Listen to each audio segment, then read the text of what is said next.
Baik, shalom Bapak Ibu semuanya. Terima kasih buat Pak Yanes yang sudah mempercayakan saya, mengundang saya untuk bisa sharing firman Tuhan di GSCA Philadelphia RI ini. Suatu kehormatan, suatu kebanggaan buat saya bisa men-sharingkan firman Tuhan. Baik, mari kita tundukkan kepala kita berdoa sebelum kita sama-sama mendengarkan firman Tuhan. Tuhan Yesus, terima kasih buat saat ini kami masih diberi kesempatan, masih diberikan kesehatan untuk bisa melayani-Mu dan bahkan juga untuk bisa mendengarkan firman-Mu pada pagi hari ini.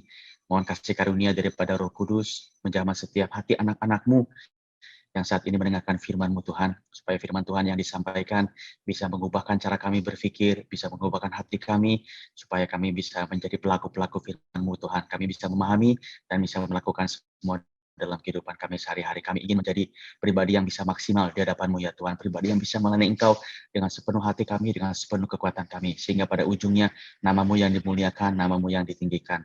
Jamah hati kami setiap jemaat-jemaat yang hadir saat ini Roh Kudus, supaya firman Tuhan bisa dipahami dan bisa dimengerti dan bisa dilakukan dalam kehidupan kami sehari-hari.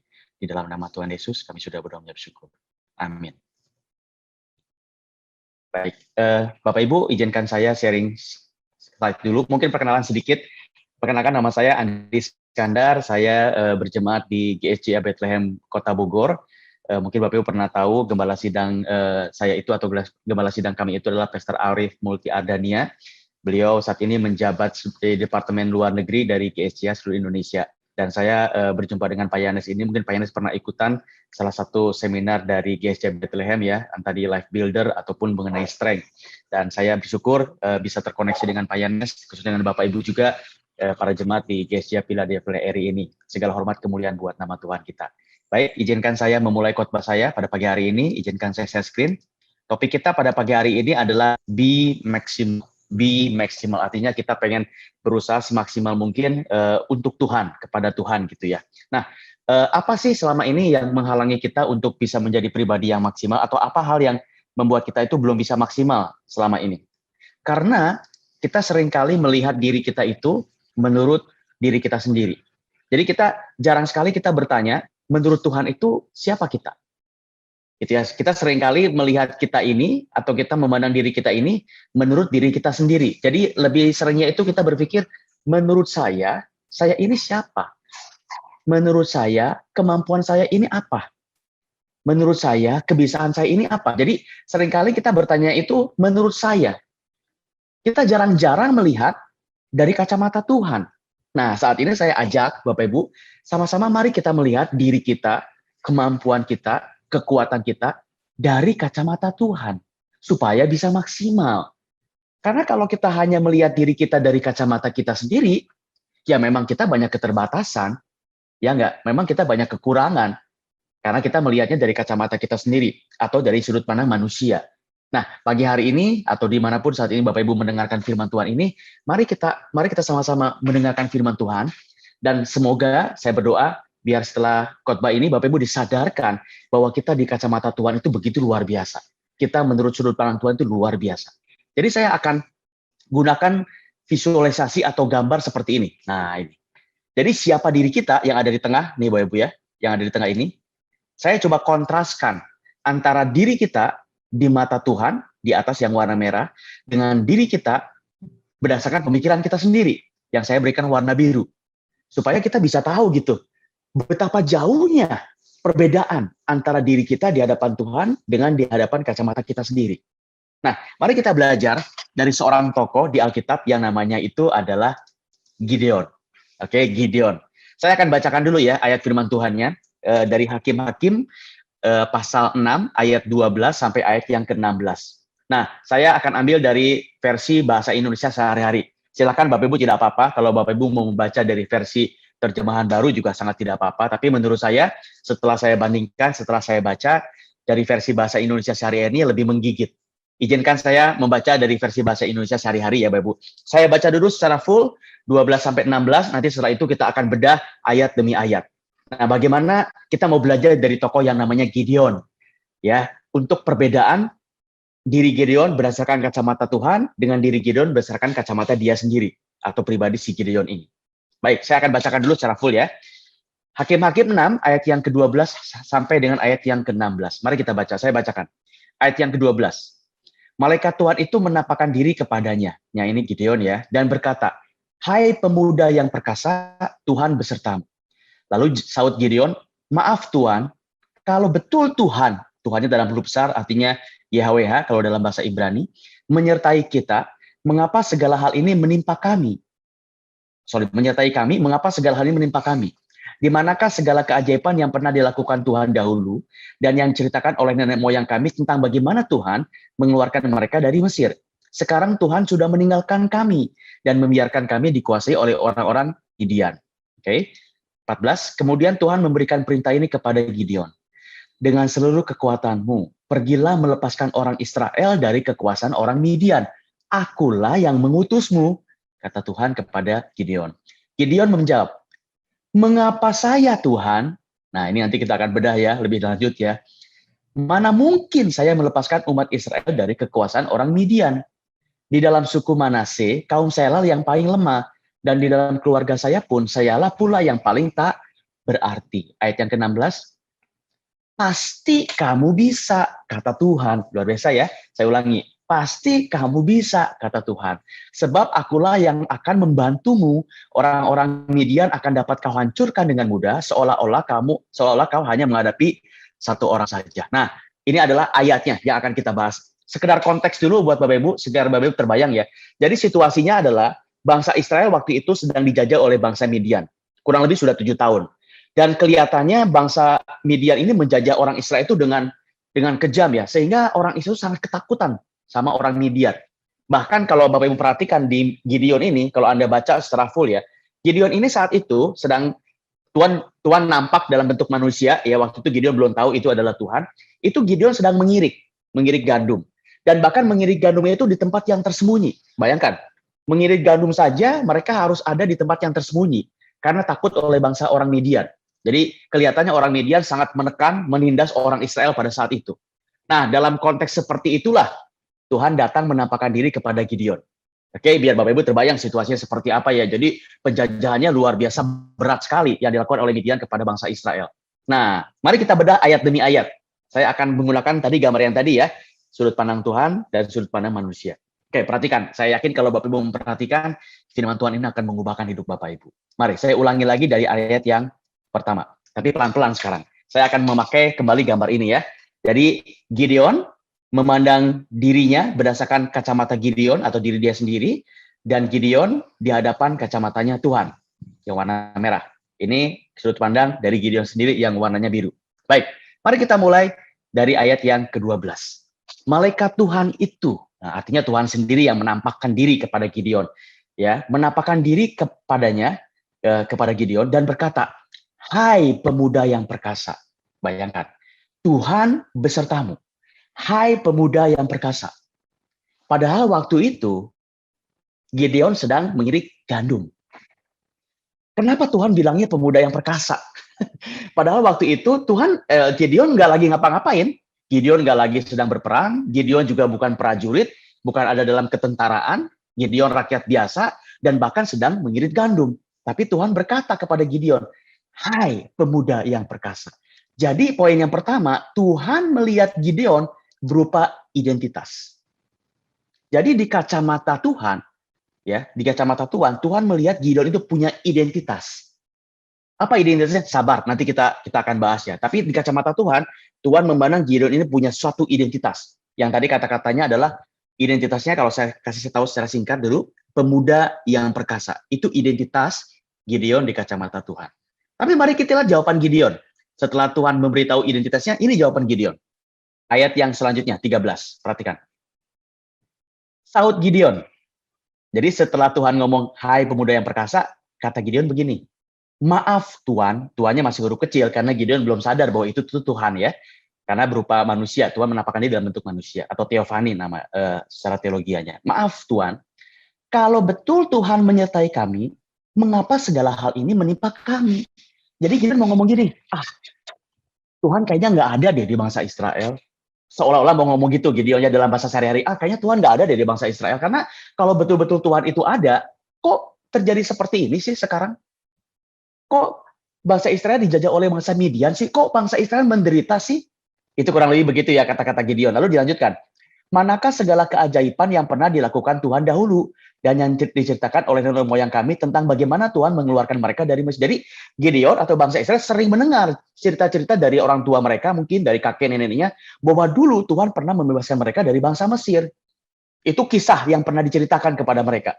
Tapi melihat kondisi mereka sekarang, mereka mulai meragukan. Bangsa Israel mulai meragukan, masa sih ada Tuhan? Memang kita pernah dengar sih Tuhan dulu melepaskan kita dari bangsa Mesir dengan berbagai keajaibannya. Sekarang kita baca lagi ya, sekarang Tuhan sudah meninggalkan kami. Ya Tuhan sih memang dulu ada menyertai bangsa Israel, tapi sekarang Tuhan sudah meninggalkan kami dan membiarkan kami dikuasai oleh orang Median. Ini respon Gideon. Oke, ini respon Gideon waktu Tuhan bicara, hai pemuda yang perkasa. Jadi kalau saya balik ke gambar ini, di kacamata Tuhan, Tuhan melihat identitas ini ya, identitas. Tapi Gideon berdasarkan ayat yang 13, dia apa? Menyalahkan Tuhan.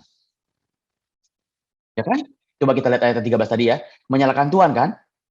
Mana keajaiban Tuhan dulu? Dulu sih memang Tuhan begitu, tapi sekarang nggak ada. Ya mungkin beberapa dari kita pun zaman sekarang, saya nggak tahu Bapak Ibu, mungkin juga merasakan hal yang sama. Wah, dalam kondisi COVID seperti ini, memang di Alkitab dikatakan Tuhan luar biasa, Tuhan perkasa. Tapi dalam COVID seperti ini, kok usaha saya begini? Kok pekerjaan saya begini? Betul nggak? Jadi ini relevan banget sama kehidupan kita zaman sekarang. Ya kalau Gideon waktu itu belum ada kitab-kitab ya, tapi kan zaman sekarang kita punya kitab suci, punya Alkitab. Di sini kan dikatakan Tuhan luar biasa. Tapi kok sekarang kita begini? Kok sekarang kondisi kita begini? Kok kita berkekurangan? Kok ada COVID? Ya karena kita melihatnya dari kacamata kita sendiri. Oke, lanjut dulu ya. Saya takut yang melebar nih, tapi mari kita fokus dulu ke Gideon. Gideon malah menyalahkan Tuhan. Ini respon kita, respon Gideon. Ya respon kebanyakan kita juga. Oke, coba, tapi mari kita lihat apa jawaban Tuhan setelah Tuhan bilang begini. Ya dulu mungkin Tuhan hebat, tapi sekarang sih Tuhan nggak ada deh. Sudah meninggalkan kami, apalagi bangsa Median menyiksa kami dengan luar biasa. Mari kita lihat ayat yang ke-14 ya. 14 nih. Ini jawaban dari Tuhan. Berdasarkan apa katakan Gideon. Tuhan bilangnya gini, kemudian Tuhan memberikan perintah ini kepada Gideon. Luar biasa ya. Jadi Tuhan nggak ngomong gini, ya memang dulu aku perkasa, memang, tapi sekarang memang aku sudah meninggalkan kamu. Enggak. Tuhan tidak membalas respon dari Gideon tadi. Malah Tuhan bilang begini, Tuhan memberikan perintah kepada Gideon, dengan seluruh kekuatanmu, pergilah melepaskan orang Israel dari kekuasaan orang Median. Akulah yang mengutusmu. Justru Tuhan sebenarnya mau ngomong gini, justru karena itulah engkau harus membebaskan bangsa Israel. Karena sekarang kondisinya bangsa Israel itu menderita. Justru karena kekuatanmu lah engkau harus melepaskan bangsa Israel. Aku yang mengutusmu. Jadi istilahnya begini, kalau dalam tanda kutip ya bahasa sehari-hari, Gideon, kamu itu lagi ngapain? Kok kamu sedang mengirik gandum di sini? Ini bukan tujuan hidupmu. Engkau diciptakan bukan buat mengirik gandum. Engkau diciptakan buat melepaskan orang Israel. Itu dari kacamata Tuhan. Jadi Tuhan melihat kepada Gideon ini, nomor 2 adalah kekuatan. Di kacamata Tuhan, Gideon punya kekuatan. Perhatikan. Ini beda jauh ya. Ini kontras sekali. Saya masih ada poin yang berikutnya, tapi dari sini aja kita udah melihat beda banget antara Tuhan melihat Gideon dengan Gideon melihat dirinya sendiri. Coba, mari kita lihat respon Gideon setelah Tuhan bicara seperti ini. Dengan seluruh kekuatanmu pergilah melepaskan orang Israel. Kita lihat ya, respon Gideon seperti apa. Ini juga mungkin respon kita selama ini. Ayat yang ke-15. Gideon menjawab. Nah, ini loh. Mengapa saya Tuhan? Ini. Bukankah seringkali kita begitu? Ayo pelayanan, ayo kamu mampu melayani. Kenapa saya Tuhan? Saya nggak bisa Tuhan, saya nggak bisa, saya nggak mampu. Seringkali kita begitu kan? Kita melihat diri kita kayaknya tuh nggak bisa apa-apa gitu seolah-olah. Nah, sama seperti Gideon. Gideon bilang gini, mengapa saya Tuhan? Mana mungkin saya melepaskan umat Israel dari kekuasaan orang Median? Ya kan? Di dalam suku Manase, jadi Gideon itu ternyata dari suku Manase, kaum saya lah yang paling lemah. Jadi suku Manase itu menurut Gideon kaum yang paling lemah. Dari 12 suku Manase yang paling lemah. Menurut Gideon begitu. Dan di dalam keluarga saya pun, sayalah pula yang paling tak berarti. Bapak Ibu perhatikan. Betapa Gideon melihat dirinya itu sangat-sangat kecil sekali. Tuhan, dari semua suku Israel, saya itu dari suku Manase yang paling lemah. Dan dari suku Manase, keluarga saya ini yang paling lemah. Dan dari keluarga saya ini yang paling gak berarti. Aduh, coba bayangkan. Bagaimana dia bisa maksimal kalau dia melihat dirinya serendah itu? Kalau dia melihat dirinya setidak mampu itu, Bapak Ibu. Menarik ya? Coba, mari kita mulai lagi ya. Kita lihat lagi nih. Ini adalah respon Gideon di ayat yang ke-15. Jadi kalau saya tampilkan, Tuhan melihat Gideon, dia punya kekuatan. Itu kan di ayat yang tadi 14. Tapi respon Gideon di ayat yang ke-15 adalah yang pertama. Gideon menyalahkan situasi. Mana mungkin Tuhan, dari semua suku Israel, suku Manasye itu yang paling lemah. Ya kan? Dan dari semua suku Manasye, keluarga saya itu paling lemah. Mana mungkin kalau bahasa kita sekarang, siapa saya Tuhan? Keluarga saya itu tidak mampu. Keluarga saya itu keluarga miskin. Saya adanya di kota kecil di Indonesia ini. Saya bukan dilahirkan di Jakarta, saya bukan dilahirkan di Jawa, bukan. Saya itu dari daerah kecil, terpencil di Indonesia ini. Mana mungkin Tuhan saya bisa berhasil? Itu seringkali kita bilang begitu akan diri kita sendiri. Coba renungkan ini Bapak Ibu. Coba renungkan ini anak-anak muda yang saat ini mendengarkan firman Tuhan ini. Nah kalau kita merasa seperti itu, ya gimana kita bisa maksimal? Itu yang pertama. Lalu yang kedua, kalau Anda lihat tadi ayat yang ke-15, selain menyalahkan situasi, Gideon juga menyalahkan kondisinya diri sendiri. Ya enggak? Saya ini orang yang paling lemah. Jadi selain sukunya, keluarganya, saya juga nggak bisa apa-apa. Itu Gideon melihat dirinya sendiri. Sudah mulai agak kelihatan ya, Bapak Ibu, kontrasnya ya. Dari kacamata Tuhan dan kacamata Gideon. Tapi Anda perhatikan sekarang, ayat yang terakhir dari ayat firman Tuhan ini. Ayat yang ke-16, perhatikan. Jawaban Tuhan, setelah Gideon bilang seperti ini ya, mana mungkin Tuhan, mengapa saya Tuhan, suku saya yang paling lemah. Lihat jawaban Tuhan di ayat yang ke-16, perhatikan. Ini semoga bisa menohok Bapak Ibu. Ayat yang ke-16 bilang begini. Pasti kamu bisa. Wow. Bapak Ibu rasakan, pasti kamu bisa. Tuhan nggak ngomong gini loh. Saya bersyukur Tuhan nggak ngomong gini. Oh iya ya, benar juga ya. Iya, saya baru sadar loh kamu itu dari kaum yang paling lemah. Saya juga baru sadar loh kamu itu dari keluarga yang paling gak mampu. Oh, saya juga baru sadar kamu itu memang gak mampu. Aduh, aku lupa. Gideon, sorry, aku salah orang. Saya bersyukur Tuhan nggak ngomong gitu. Jawaban Tuhan tadi, pasti kamu bisa. Bapak Ibu, anak-anak muda yang mendengar firman Tuhan pagi hari ini. Pasti kamu bisa. Pasti kamu bisa. Itu jawaban Tuhan ya. Itu waktu saya pun mempersiapkan khotbah ini, waktu saya mendengarkan firman Tuhan ini, saya juga sama, seringkali saya juga merasa kok saya nggak mampu ya, kok saya nggak bisa ya. Tapi firman Tuhan ini betul-betul waktu itu saya, istilahnya tuh kayak keluar gitu ya, firman, bilang firman Tuhan begini, Andi, kamu pasti bisa. Kenapa kamu pasti bisa? Kan jawabannya begitu kan. Lihat ayat firman Tuhan nih, sebab akulah yang akan membantumu. Jadi Bapak Ibu, Anda bisa karena Tuhan yang akan membantu. Lihat kata-kata ini. Orang-orang Midian akan dapat kau hancurkan dengan mudah. Seolah-olah kau hanya menghadapi satu orang saja. Jadi kalau saya balik ke sini, setelah Gideon menyalahkan situasi, Gideon menyalahkan kondisi diri, kata Tuhan apa? Tuh, Gideon, kamu itu punya dampak. Lihat Bapak Ibu, betapa kontrasnya. Jadi kalau di sini kalau sini adalah Gideon ya, betapa kontrasnya cara pandang Gideon akan diri dia dengan cara pandang Tuhan kepada Gideon. Jadi Gideon memandang dirinya tuh seperti ini, Bapak Ibu.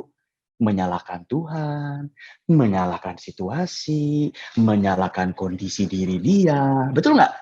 Ini kacamata Gideon memandang diri dia sendiri. Nah, inilah bahayanya. Dan seringkali kita juga memandang diri kita seperti itu. Karena kita nggak pernah tanya kepada Tuhan. Kita nggak pernah tanya sama Tuhan, Tuhan, apa yang kau ingin nih dalam hidupku ini? Engkau ingin aku jadi apa? Apa tujuan saya akan engkau? Apa tujuan hidup saya ini apa Tuhan? Kenapa engkau menciptakan saya di muka bumi ini? Apa tujuan hidupmu? Apa tujuan hidup yang telah engkau canangkan buat saya Tuhan? Apa? Kita nggak pernah tanya begitu. Kita tanyanya, menurut saya begini saya ini. Tanyanya cuma kepada manusia. Menurut kamu ini aku siapa? Menurut kamu aku ini siapa? Yang namanya manusia melihat kita kekecilan lah. Dan bukan orang yang tepat yang kita mesti tanyain. Karena manusia bukan pencipta kita. Kita dilahirkan oleh manusia, tapi kita diciptakan oleh Tuhan. Sehingga kita harusnya nanya kepada Tuhan, bukan kepada manusia. Nah, seringkali kita memandang stop sampai di sini. Kita cuma stop sampai memandang diri kita sendiri. Iya nggak? Nah, makanya situasi Gideon ini sebetulnya, ini sekarang kata-katanya Gideon ya. Tapi sering juga, kita juga melihat diri kita begini. Berapa sering Bapak Ibu menyalahkan Tuhan? Berapa sering Bapak Ibu menyalahkan situasi? Berapa sering Bapak Ibu menyalahkan kondisi diri? Padahal di kacamata Tuhan, Gideon itu seperti ini. Perhatikan, saya sekarang ini kacamata Gideon ya. Kalau di kacamata Tuhan, Tuhan melihat Gideon itu seperti ini. Satu, di kacamata Tuhan, Gideon punya identitas. Pahlawan yang gagah perkasa. Percaya apa enggak, itu kacamata Tuhan melihat Gideon seperti itu. Meskipun Gideon tidak merasa dia pahlawan yang gagah perkasa, tapi di kacamata Tuhan, Gideon itu pahlawan yang gagah perkasa. Yang kedua, di kacamata Tuhan, Gideon itu punya kekuatan, kemampuan perang.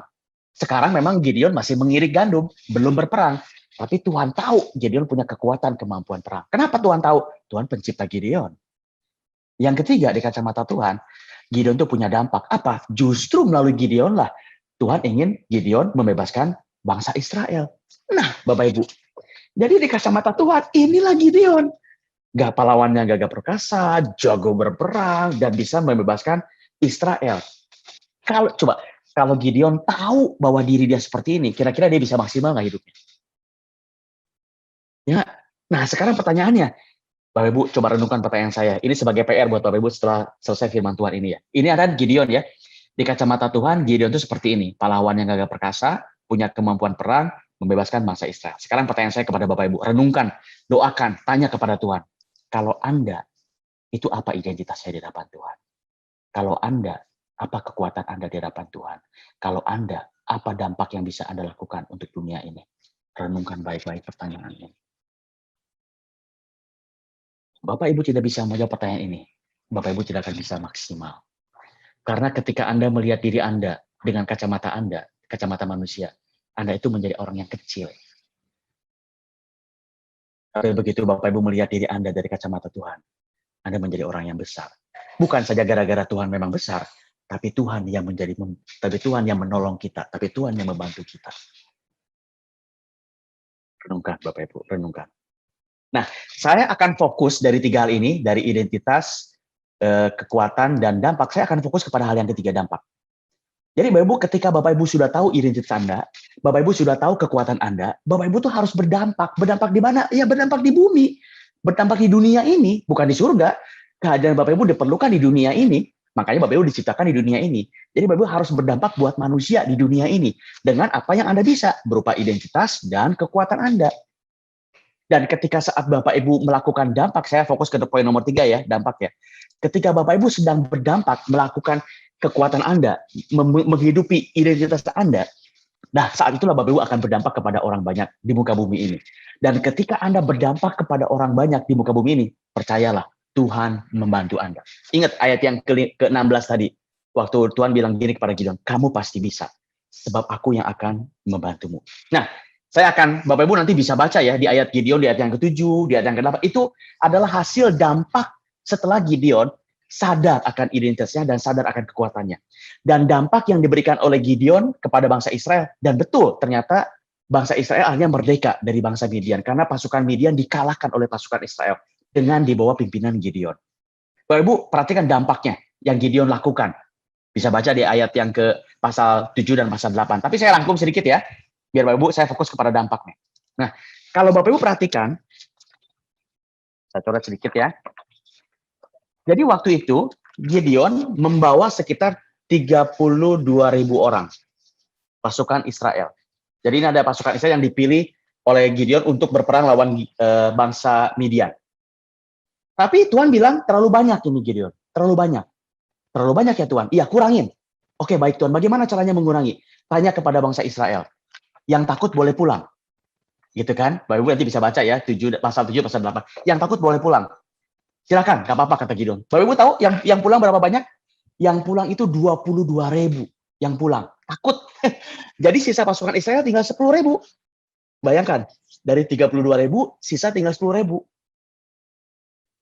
Oke? Sedih nggak kalau Bapak Ibu jadi Gideon? Terus Tuhan bilang gini, 10.000 pun masih kebanyakan. Hah? Masih kebanyakan ya Tuhan? Masih kebanyakan. Tuhan bilang gini, saya tidak mau dengan jumlah yang, kalau nanti terlalu besar jumlah prajuritnya, lalu Israel menang, saya tidak mau mereka menganggap itu hasil kekuatan mereka sendiri. Saya pengen mereka menyadari kemenangan mereka di perangan itu bukan karena kekuatan mereka sendiri. Mereka ada bagian di situ, tapi akulah yang membantu mereka. Jadi ini kebanyakan. Kurangi. Bagaimana caranya mengurangi Tuhan suruh mereka minum di sungai. Anda perhatikan, Gideon perhatikan, yang minumnya berlutut seperti anjing yang langsung minum gini, ya, itu silakan dipulangkan. Tapi yang minumnya berlutut dan minum air seperti ini langsung ke mulutnya, itu yang dipertahankan. Oke, siap Tuhan. Jadi Gideon memberikan instruksi, silakan minum. Ternyata yang minum dengan cara berlutut dan airnya begini kan, langsung bukan seperti anjing ya, itu ternyata cuma 300 orang. Jadi pasukan awal-awal 32.000 orang berkurang menjadi 10.000 orang, akhirnya sisa pasukannya hanya 300 orang. Dan Gideon berperang dengan 300 orang Israel. Nah, ini saya sedang ngomongin dampak yang dibuat oleh Gideon, dan Tuhan membantu Gideon untuk ini. Bapak Ibu, ini pasukan yang mengalahkan orang Midian. Nah, pertanyaannya begini. Bapak Ibu tahu nggak, jumlah pasukan tentara Midian itu berapa banyak jumlahnya? Itu pertanyaannya. Anda tahu berapa banyak? Jadi, Bapak Ibu, kalau Bapak Ibu tahu situasinya, jadi waktu Gideon punya 32.000 orang pun, dia merasa pede berperang. Kenapa? Karena dia nggak tahu jumlah orang Midian berapa pasukannya. Ya kan, dia merasa 32.000 orang banyak. Lalu Tuhan bilang, terlalu banyak, coba disaring, tinggal 10.000 orang. Gideon masih pede juga, karena dia nggak tahu pasukan orang Midian berapa. Dia oke-oke aja 10.000 orang. Tapi Tuhan bilang, terlalu banyak juga, kurangi lagi, sisa 300 orang. Gideon masih, ya memang sedikit sih, tapi ya udah kita perang aja. Mungkin pasukan Midian juga nggak terlalu banyak, soalnya Tuhan minta mengurangi. Tapi Bapak Ibu tahu berapa pasukan Midian? Jumlah tentara Midian sesungguhnya adalah 135.000 orang. Bayangkan. 135.000 orang. Jadi sebetulnya ya, Gideon punya pasukan 32.000 orang saja. Dia pun harusnya sudah empot-empotan. Ngerti maksud saya, Bapak ya? Karena lawannya itu 135.000 orang. Berapa kali lipat? Hampir 5 kali lipat. Jadi sebetulnya dengan jumlah segini pun kalau disuruh perang, kalau Gideon tahu jumlah pasukan Midian, mungkin dia akan bilang, aduh ya nggak mau lah Tuhan, 1 banding 5 mana bisa menang. Malah Tuhan bilang kurangin. Jadi tinggal 10.000 lawan 135.000, itu berapa kali lipat? Hampir 13 kali lipat. Dikurangi lagi jadi 300, bayangkan. Dan yang ajaib, Bapak Ibu, inilah makanya, kalau kita sedang menghidupi identitas kita, sedang melakukan kekuatan kita, pada saat kita sedang berdampak, itu bukan kekuatan kita sendiri. Tuhan turut campur di dalamnya. Dan Tuhan membantu sebagaimana Gideon. Bayangkan, dengan 300 orang prajurit mengalahkan 135.000 orang pasukan Midian. Bayangkan. Saya yakin Gideon dan orang Israel tahu, ini bukan kita yang berperang sesungguhnya. Memang kita yang secara fisik berperang dengan orang Midian, memang kita melakukan bagian kita. Tapi Tuhan secara tak terlihat, Tuhan secara tak kasat mata, sebetulnya dia yang sedang berperang. Karena secara manusia, 300 orang melawan 135.000 orang, gimana bisa menang sih ceritanya? Bapak Ibu, kalau kita tahu identitas kita siapa di mata Tuhan, kalau kita tahu kekuatan kita apa di mata Tuhan, pada saat kita sedang menghidupi itu di muka bumi ini, pada saat kita berdampak kepada orang lain, Tuhan turut bekerja melalui kita. Tuhan turut membantu, seperti jawaban Tuhan kepada Gideon. Pasti kamu bisa. Nah, saya akan tutup dengan ini, masalah dampak ini, Bapak Ibu ya. Perhatikan, ini kata mutiara nih, Bapak Ibu ya. Bapak Ibu sadari ini. Pada akhirnya, hidup ini bukan tentang kaya-kayaan, bukan tentang besar-besaran, bukan tentang jago-jagoan. Hidup ini lebih tentang dampak-dampakan. Karena waktu Bapak Ibu nanti pulang ke surga, ya, yang ditanya itu bukan seberapa kaya Anda, bukan seberapa besar Anda, bukan seberapa jago Anda. Yang ditanya itu, seberapa berdampak hidupmu untuk orang lain. Itu pertanyaan Tuhan kepada kita nanti. Oke, Bapak Ibu, terakhir. Bukan apa yang orang lain dan diri kita katakan tentang diri kita yang penting. Jadi Bapak Ibu, kalau kita mau tahu diri kita, jangan tanya sama orang lain. Bahkan jangan tanya sama keluarga. Karena seringkali keluarga juga manusia dan memang penting buat kita. Tapi seringkali di mata manusia mereka nggak bisa menilai diri kita secara full, secara utuh. Betul ya? Bukan apa yang orang lain dan diri kita katakan tentang diri kita yang penting. Tapi perkataan Tuhan tentang diri kita yang penting dan yang mengubahkan. Itu yang penting. Jadi bukan apa kata orang lain sama diri kita, tentang diri kita yang penting. Tapi apa perkataan Tuhan akan diri kita, itu yang paling penting. Siapa kita di mata Tuhan? Apa kekuatan kita di mata Tuhan? Bagaimana dampak kita di mata Tuhan? Itu yang paling penting dan yang bisa mengubahkan hidup kita. Bapak Ibu, supaya kita bisa menjadi orang yang maksimal, mari tanya Tuhan. Tuhan, di matamu aku ini siapa? Identitas. Tuhan, di matamu apa kekuatan saya? Itu adalah kekuatan. Tuhan, di matamu, apa dampak yang bisa aku lakukan di muka bumi itu? Itu masalah dampak. Kalau kita tahu 3 poin itu, sebagaimana Gideon, akhirnya mampu mengalahkan Midian, karena Tuhan membantunya, karena Tuhan turut bekerja. Demikian juga kehidupan kita. Tak kalah kita menghidupi identitas kekuatan dan dampak yang Tuhan sudah siapkan buat kita. Mari kita tundukkan kepala kita. Tuhan, terima kasih buat firman-Mu pada pagi hari ini. Kami bisa belajar dari tokoh Gideon. Tapi ini pun sangat relevan akan kehidupan kami saat ini, Tuhan. Seringkali kami menyalahkan kondisi negara kita, kondisi kota kita, bahkan kondisi keluarga kita. Kami seringkali menyalahkan begitu, Tuhan. Kami seringkali juga berpikir bahwa Engkau mungkin sudah meninggalkan kami karena kondisi kami yang jauh dari keadaan yang baik, khususnya dalam kondisi seperti sekarang ini. Tapi firman-Mu pada pagi hari ini, Tuhan, Engkau punya rencana yang indah dalam kehidupan kami. Kami mau melihat diri kami dari kacamata-Mu, dari mata Engkau, Tuhan, bukan dari mata manusia. Tuhan, tolong ubahkan cara kami berpikir supaya kami bisa memandang Engkau, melihat Engkau dalam kehidupan kami. Nyatakan, Tuhan, identitas hidup kami, nyatakan kekuatan kami, nyatakan dampak yang bisa kami lakukan, dan mohon bantuan daripada-Mu. Seperti Engkau berkata kepada Gideon, kami percaya Engkau pun berkata kepada hidup kami saat ini, saya pasti bisa karena Tuhan yang membantu saya. Haleluya. Kami ingin bekerja sebaik mungkin, maksimal dalam kehidupan kami. Dan semuanya untuk hormat kemuliaan nama-Mu. Semuanya untuk kerajaan-Mu saja, Tuhan. Hanya di dalam nama Tuhan Yesus, kami sudah berdoa dan bersyukur. Haleluya. Amin. Tuhan Yesus memberkati Bapak Ibu semuanya. Semoga bisa memberkati dan mengubahkan hidup kita semua. Sampai jumpa di lain kesempatan. See you dan God bless you. Bye-bye.